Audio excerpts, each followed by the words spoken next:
Lo que voy a contar a continuación no es para alarmar, crear angustia o simplemente poder justificar un título sensacionalista. La intención de este análisis no es otra que advertir a la gente de lo que se avecina. Advertirles para que puedan tomar las medidas pertinentes. Porque si algo aprendimos de la anterior crisis es que el hecho de negarla, lo único que consiguió fue dejar a miles de familias en la calle. Esto es la llave.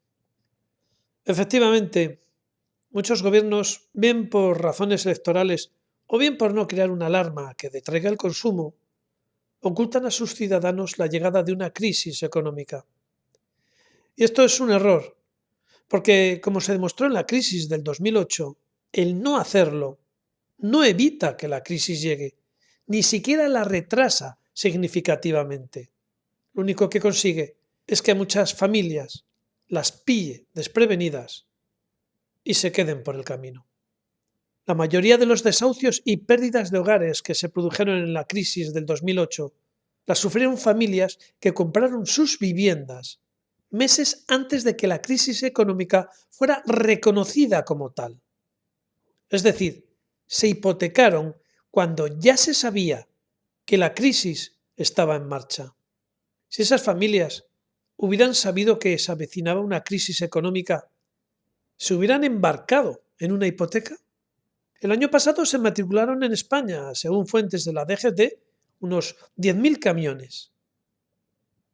En 2008, el año de la crisis, fueron 16.000, un 60% más que el año pasado. Muchos de esos camiones acabaron embargados al no poder pagar las facturas de su compra, al disminuir la carga de trabajo. ¿Cuántos de ellos hubieran aguantado sin renovar la flota, evitando así embargos, quiebras y pérdidas de puestos de trabajo, si se hubieran olido la crisis? ¿Cuántas víctimas se quedaron por el camino por pillarles desprevenidos? Por tanto, no se trata de alarmar, no se trata de meter miedo o ser sensacionalista, se trata de informar a la población del peligro que se avecina. Algo que no va a hacer el gobierno, y mucho menos en campaña electoral. Y es que negar que llega un tsunami no va a evitar que el agua nos llegue al cuello. Y eso es lo que puede suceder. Y paso a explicaros por qué. Ante un terremoto de cierta magnitud, muchos edificios aguantan la sacudida. Pero si llega una réplica, una segunda sacudida, aunque ésta sea más débil, esos mismos edificios que resistieron la primera embestida acaban colapsando. La razón, porque tienen las estructuras dañadas.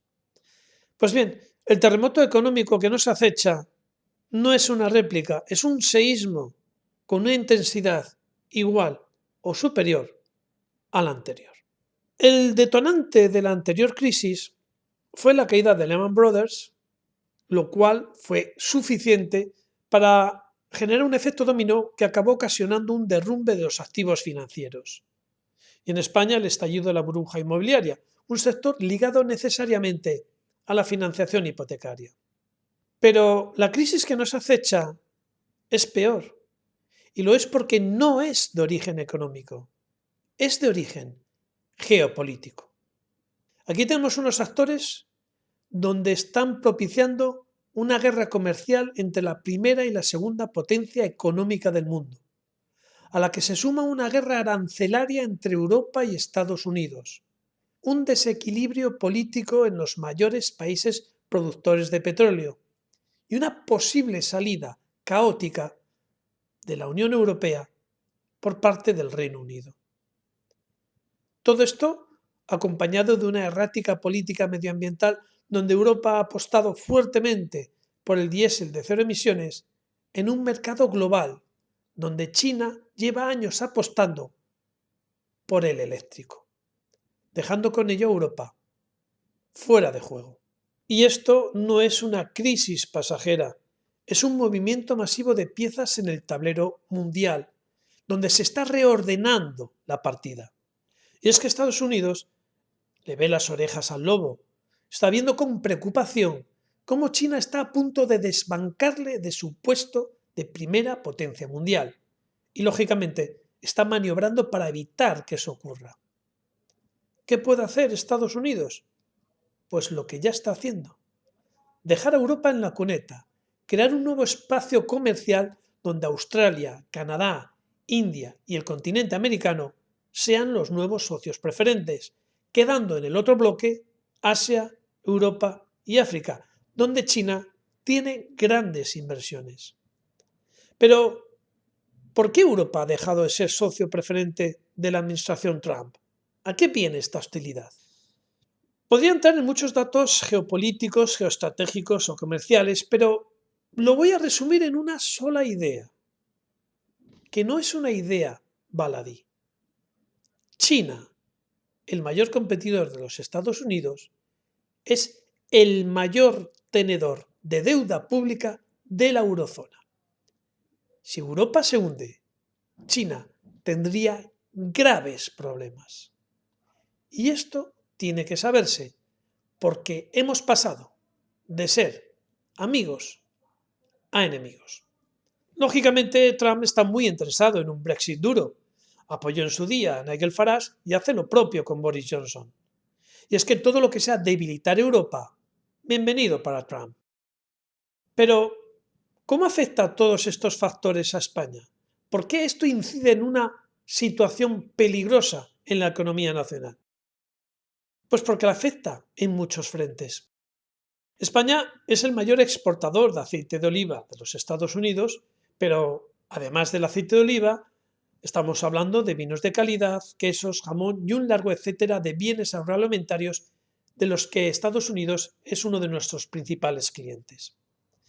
La subida de aranceles de un 25% hará que esas exportaciones caigan, pero lo peor no es el arancel en sí, sino que ese arancel es selectivo. Solo se aplica a España, dejando a Italia o Grecia sin dicho arancel. Dicho de otra forma, nuestros mayores competidores son los que se van a beneficiar de la fiscalidad de los aranceles. Un golpe certero al sector en España. A esto hay que añadir el Brexit, que va a dañar también a uno de los buques insignias del Producto Interior Bruto, el turismo.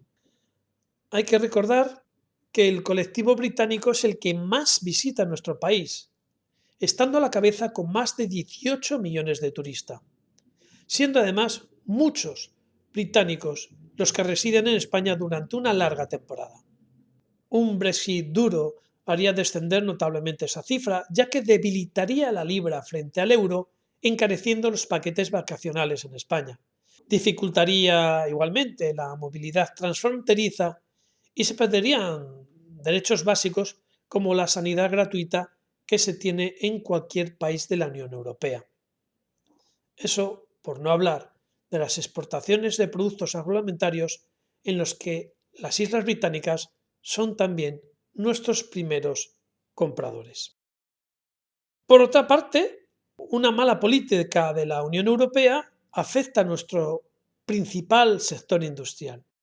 Y es que la falta de reacción de la Unión Europea ante las soluciones de movilidad y su empeño obsesivo por jugarse todo a la carta del motor diésel de cero emisiones nos ha dejado frente a una China que hace años que lidera el mercado del motor eléctrico, dejando a Europa hipotecada con millones de euros invertidos en las normativas Euro 5, Euro 6 y la nueva Euro 6.0 a la que se tienen que adaptar los motores diésel.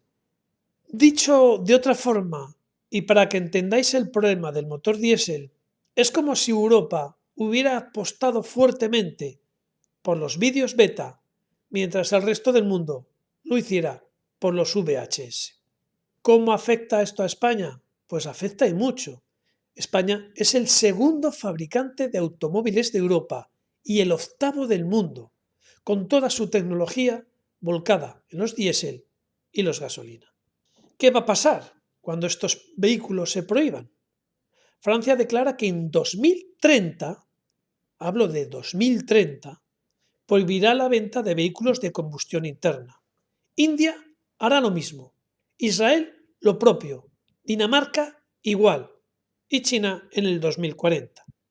Tenemos solo 10 años para cambiar una infraestructura volcada al motor diésel y reconvertir nuestras factorías en fábricas de vehículos eléctricos. Algo que tendría que hacer el gobierno español con una política clara en la que se apostara por el futuro, haciendo que nuestra industria de automoción empezara a hacer una transición seria hacia la fabricación de ese tipo de coches y el abaratamiento de los mismos. Pero aquí nadie mueve un dedo.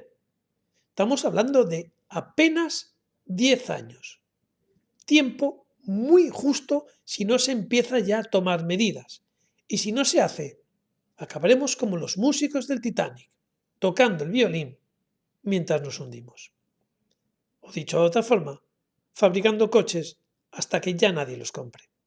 Y mientras, y hablando de coches, las ventas de los mismos se están desplomando en España ante la incertidumbre de qué coche comprar, ya que el mensaje es contradictorio. Se sigue apostando por la fabricación de motores diésel, pero desde las administraciones estamos viendo cómo se pone en tela de juicio la continuidad de estos vehículos. Se amenaza con subidas salvajes del precio del gasóleo, se habla de prohibiciones en Europa, y ante esto, ¿qué coche tiene que comprar alguien? Pues lo que va a hacer es esperar, detrayendo con ello el consumo. Como veis, se junta todo, aranceles, guerra comercial, Brexit, toda una tormenta perfecta. Pero no nos engañemos, el daño que pueda producir esta nueva crisis puede ser letal.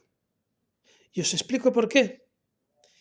La crisis del 2008 nos pilló, si me permitís el símil, con los edificios en buen estado. Pero aquella crisis acabó en el 2014, apenas unos 5 años atrás. Ese tiempo no ha sido suficiente para que las economías familiares se recuperen y tengan un colchón de ahorros.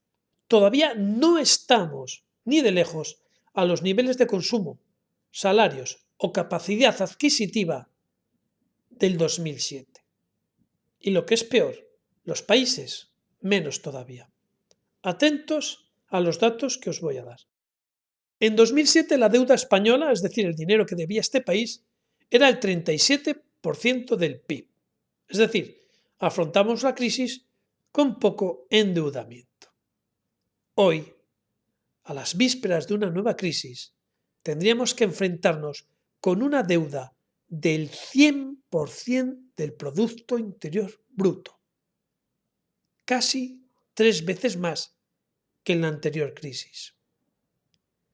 Por otra parte, el déficit fiscal en 2007 no existía.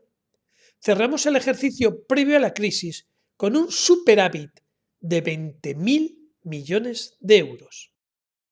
Hoy día tenemos un déficit de casi 30.000 millones de euros, un 2,48 del Producto Interior Bruto.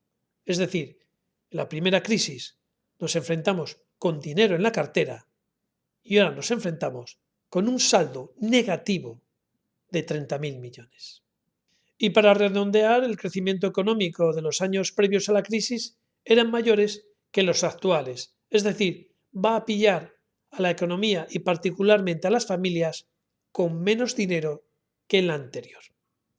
Dicho de otra forma, el edificio que se va a enfrentar a la réplica apenas se tiene en pie. Pero lo que hace que califique esta crisis que se avecina como potencialmente devastadora es la falta de mecanismo de respuesta por parte de la Unión Europea. En la anterior crisis, Mario Draghi, a través del Banco Central Europeo, inyectó más de 2,5 billones de euros en el sistema, bajó los intereses y fomentó una política financiera expansiva. Eso salvó a España y otros países del rescate. Pero ojo, hoy estamos desarmados. No podemos jugar esas bazas, porque los intereses están en negativo. No se pueden bajar más. Por otra parte, Ya no queda dinero para inyectar y la política expansiva es, hoy por hoy, inviable. Dicho de otra forma, nos hemos quedado sin balas. Por eso puede ser tan devastadora la próxima crisis, por ser geopolítica, por pillarnos a solo 5 años del anterior y por no tener armas con la que defendernos.